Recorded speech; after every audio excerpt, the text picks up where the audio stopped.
going live. That's that. Done a bit. All right. So what's that's too far. What's going on here? I should move this over there because I don't need to look at this shit. And then if I turn over there, then I can say, hey, I'm looking at you. Yeah. So I'm Dan Fredenberg. And last year I put out 366 videos in 366 days on 366 topics. And all of them were, something that was cerebral or difficult or something. And let's see here. So it looks like I'm on video number 21 by doing these live reviews at 2.5 speed. And I'm basically pausing it whenever I hear something interesting or something where I'm like, you know what? That was January 2020, before lockdown, before all the shit that went down. Yeah. So I'm going to start listening. Talking about Ken Wilber's book, Social God. I keep on saying that, we are talking about one chapter, and it means just the 9 different definitions for the word religion. And the idea that I want to convey is that when you say the word religion, they can mean many different things that are incompatible. They might be saying, they might be focused on the bad parts, they might be putting multiple definitions, realizing that they're contradicting themselves. So this is the last definition of the 9, this is the authentic religion. And as I mentioned in the last one, Ken Wilber has a habit of using ancient words, like ancient Greek words, in the ancient Greek way of meaning it. And so sometimes he'll use a term that means something different in common use. So be careful of that. So the last one I was talking about was legitimate religion. And that doesn't mean legitimate as like it doesn't mean legitimate like how for a law or government or a court to be legitimate. It must be how it claims to have. So that's why I personally decided to create a law for Canadians, because I'm not a legislator. There's no legitimacy to the laws that I would create. So that's not what it means. And the one line we use for legitimate religion is that it validates translation. And so in other words, the way of expressing what's going on through cultivating good habits or manna is the example of using the whole word. He means food. So positive things, legitimate religion will encourage positive things, and it will discourage negative things. Whereas when he's talking about the authentic religion, he's talking about how it validates transformation. So the idea being that we as people, as subjects, as observers, we can transform. There's a great saying they use in Chinese, which translates to if a cow enters Beijing, it's still just a cow. And they use that to mean that 牛进去北京还是牛。 because that means you're important. A lot of people, Chinese people, are not because they don't have to deal with commerce the way that someone, say, from a Hong Kong shop would need to. That's the reputation, that's the mentality. But the idea is that with translation, it's the opposite of that story of colonization. So people ask them to change. And the example that I use would be when you transform due to the positive aspects of ethics or religion, you basically the temptation to do things that are in your own self-interest but are necessarily to the detriment of others is not being tempted. That's transformation, and it's positive transformation. It's that's why in my book I use the example of a true ethical person, a true moral person. One of the best indicators I find for proving that person's an ethical person is go to the example of the last time you had an opportunity to screw somebody over but didn't. That's the best indicator I have. When's the last time you could have screwed somebody over but didn't?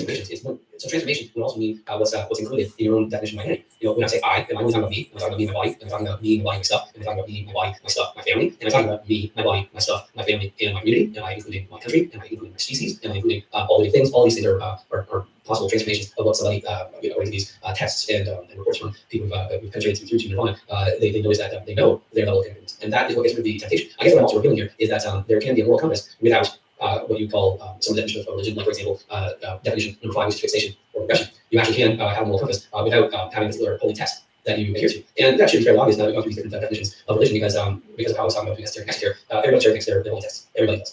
And I'm saying like even people who call themselves fundamentalists, in Orthodox say they don't eat pork, they don't eat shellfish and all that kind of stuff.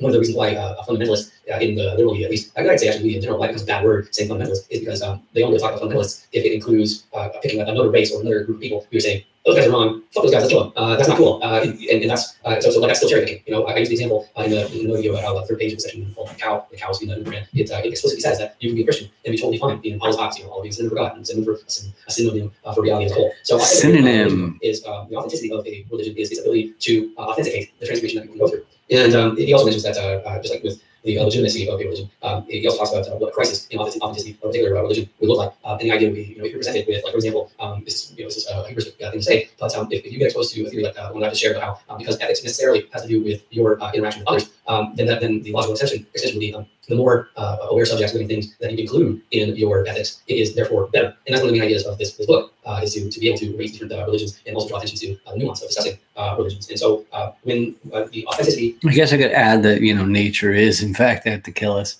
So like that, that's one of the thoughts that comes to my mind anyway.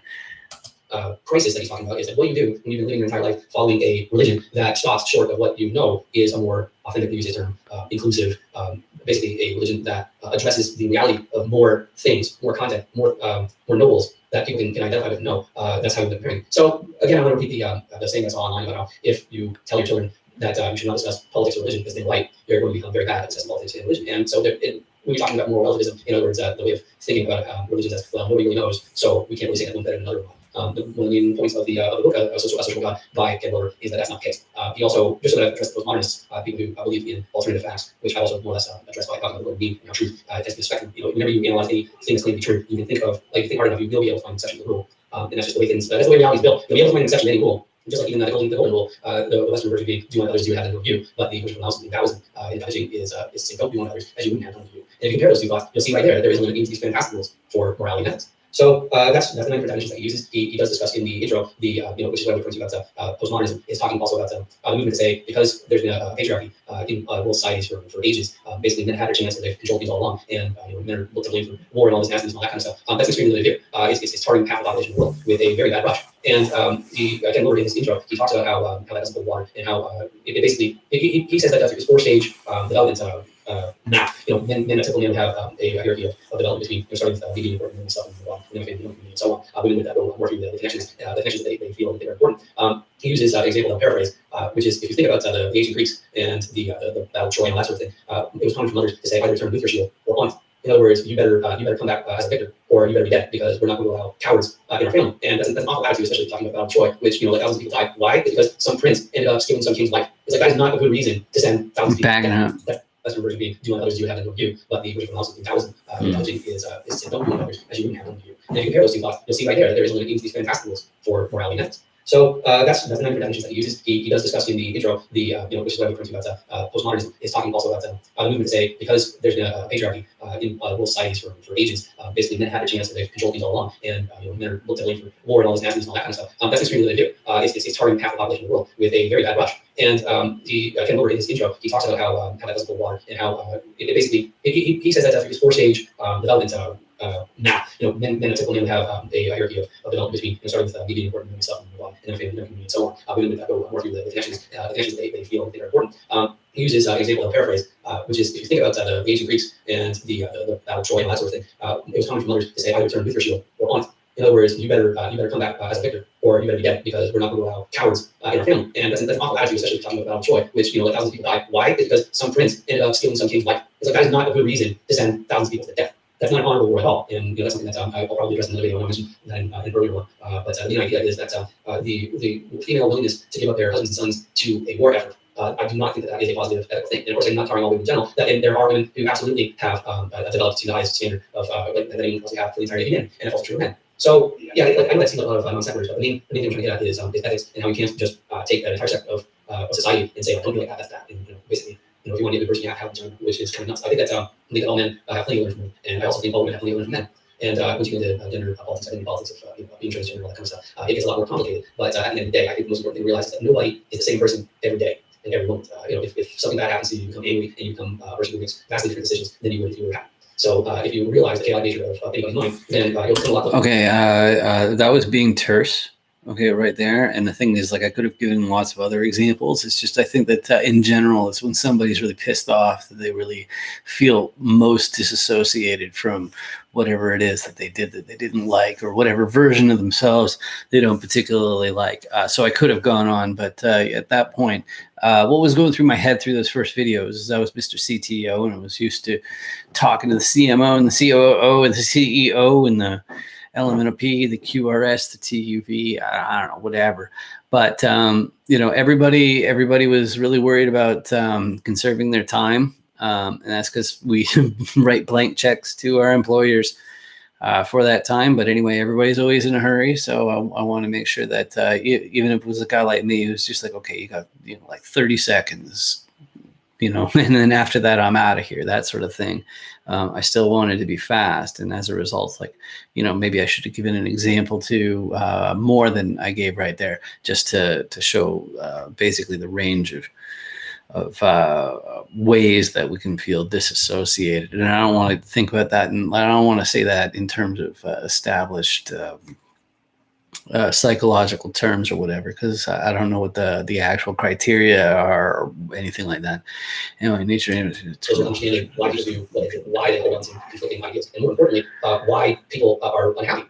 Having contradictions in your most closely held beliefs is going to lead to frustration. Like, hey, I want to have the freedom to do whatever I want. Oh, but I don't want to be alone. So which one is it? Do you want to have a spouse or a partner or kids or not? You can't have both ways basically. But in other sense, you sort of can have it both ways. I'll just periodically ignoring your family and your priorities. But obviously, that's not something that I encourage. But there's also the issue that I mentioned a couple days ago about how we're not as strong as we'd like to be in a lot of cases, and you can't use that as an excuse. But you can use it as a way to forgive yourself and make the right decision next time. Just instead of beating yourself up about the other. So if you watch this, I guess it's pretty important to you. And for a living, I do consultation for IT services and for marketing businesses, making sure that your offers are on point, making sure that your layouts are working, making sure that you're not paying a bunch of employees to do things that could and should be automated, so that you can take those employees and do something more fulfilling. Also, things like your corporate structure. Okay, so yeah, right. That's why I got a little bit softer in the middle of there. It was just because I was remembering who my audience is going to be. It's just I was going like, oh yeah, this is probably going to be the family or something like that that's going to see this. Don't want to get too. Based on that, make sure that, for example, your income stream is that way for your wealth building, stuck to business, retirement building activities. But if you don't have business, or if you're not to that point, or if you just can't afford me, one thing I can also offer you is a book, Figure It Out. It's a detailed handbook, and it's about cultivating and using your attention to detail to build your business or improve your career. And the way that really pans out is by showing you how to start from zero and learn something you have to learn in order to achieve those goals. I think that's one of the biggest things in society right now. People being replaced by automated kiosks, things like that, McDonald's, and having no job for that. The reason why I have no problem using an automated checkout is because nobody wants to job anyway. And if we're taught how to learn, then we can do what I've done to change careers multiple times as something new arises. Like how right now I'm getting into commercial real estate as a big use of my time, which I didn't expect. But if you end up learning and finding out where you can have these better abilities, then I think that you will be able to achieve the things that you want to do and live the life that you wish you could. Anyway, once again, the book I've been going over for these last 10 videos, it's called Social. It's a really neat book. Every once in a while, again, book might come off as a little bit arrogant, but his heart is actually in the right place, which is really fine. And the more you read, the more you can learn to take your own stuff out of what you're reading and just weigh the content on its own right. Anyway, I'll see you again tomorrow. Hope you enjoy that. That's it. Bye. Bing. Okay, this is it looks like I got just enough time, and then I'll turn it off here. Hey, what's up? It's Dave Greenberg. I'm here to figure it out and focus.com. Today, because I was talking about the 9 different definitions of religion according to Ken Wilber, I'm going to continue going on to talk about things that relate to morality, and specifically, I'm going to start talking about religion. And the first thing I want to talk about, and this is my video, is Buddhism for Noble Truths, which is the main teaching that happened again from the founder of Buddhism. It's important to know that God will never claim to be a god or anything of the sort. He was maintain that he was right. And, there's a little table around the people. And but that was his main thing. That the microphone was on. And I know the popularity of stories, especially religions. I hit it by accident. I just gave them their definitions of religion. I find one of the biggest reasons why people are attracted to or using religions is because they realize as they became adults that their parents can't be the most reliable source for ethics. They can't really trust that their parents as judges for what's right and wrong. But maybe that's something that's fairly unique to living right now and the last 50 years or whatever, and how people are sharing more information. But one of the easiest ways to find out if the religion that you're researching, interested in, whatever, to find out if it really works for you, and if the leader of the religion or the founder of the religion really resonates with you, is to listen to their story of their person to prove whether or not they're taking it. Do they actually have that conviction about the positive or ethical parts of their religion? Are they worth following? Or is it just a cult that is this new, use you, lead you to try financially, get other people to raise your kids and sexually abuse them, all kind of nastiness? It's a tough thing to make that decision. Do I see religion away? You talk about the same brush and say, oh, this is so bad, whatever. And that's basically tells stories. And so, Gautam has a story. I was a prince, and his father seemed really neurotic because he tried to keep all sources or evidence of suffering in the world away from him. That's not a good idea. I don't understand why you want somebody to go in the world without full understanding or exposure to the world as it actually tends to be.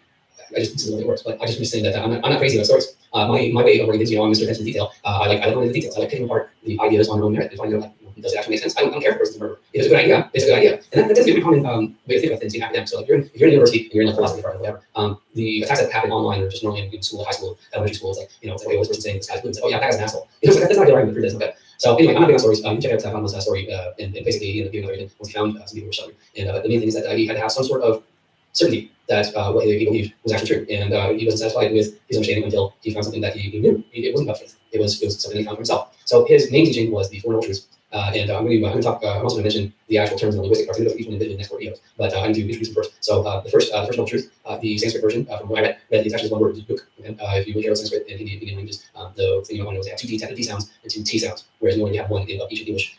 They also have a TH, I think 2 TH sounds as well. So one would be a B and another one would be D. Okay, and they can absolutely hear the difference every single time. And also that would tell you why you're listening to somebody who has a strong accent from Urdu or something. You'll notice how loud it sounds when they do that. So it's a little thing to analyze the talking language. So first noble truth is That's hard. I don't think that is it's a useful translation of the term. It's included in there somewhere. I'll talk about that next video. The second one truth would be the cause of book. That the book is so basically the first one is saying book is a real thing, and the second one is saying that book has a cause. And then the third one, third noble truth is that book is mutable. In other words, just like I was using one in the video, how you just hit pause. Or on something, you hit the mute button on TV and goes quiet. So when I think of mutable versus immutable, I think about okay, what you turned off in those awareness, what was possible to not be there, because then you can also deduce or actually discuss what nirvana is in its life. So the idea is that number 3 is that there is a way to stop it, which is it's intertwined with the suffering part. And then number 4 is that the way to mute it, and then the aspects of it. The most effective, most reliable way is by cultivating 8 different aspects. So those are called the Eightfold Mode Path. So that's the thing. The Four Noble Truths, those are the main teachings, and I'll be talking about those in the next 4 lessons. And basically, like, why am I talking about all this stuff? I'm the I help people build their businesses, make sure they're automated as much as humanly possible. Their IT services are on point, their security is on point, their corporate financial structure is set up so that you can get a little buck with tax dollars, whatever you want, and stuff like that. And if you're looking for something like that, then you go to Fulton.com and get a phone assistant and check out your entire business, including your offers and your marketing, all that kind of stuff, basically whatever you want. And so I talk about these complex things to show, one, that I have the ability to take a whole bunch of different data and put it in something that actually makes sense and actually is coherent, works, and is logical, and all that kind of fun stuff. And the second one is demonstrating, like, really proving my ethics and how important it is to me as a person. I can sit here and make video after video of, this is how PHP works, or this is how you can use some jQuery with PHP to some really things. I'm not gonna do that. I think that's the rarer thing, to find somebody where you're actually certain they're not going to screw you over, even if they have the chance. So that's one reason why I'm doing things. And if you just are here for entertainment and ideas, then it might be better to check out the book, figure it out. There's detailed handle. It's available on Amazon in physical versions with all the creative pictures and stuff, or you can get the version, or you can get the audio version. Like this video, I'll ask my phone, so I can be very basic and sexy telling, or at least I suppose. So you can check out the book. I'm also going to put it on Google Books. This video check is not there yet, but anyways, you can check out the book, and that's basically what I have to offer. So tomorrow we're going to talk about what the book is better translated as and how it relates to the maintenance of Buddhism. Take care. See you tomorrow. Bye. Be and pause. All right. So now I'm going to end the stream. See ya. Hope you have a great day. It's 23 is next. That was 22. Bye. And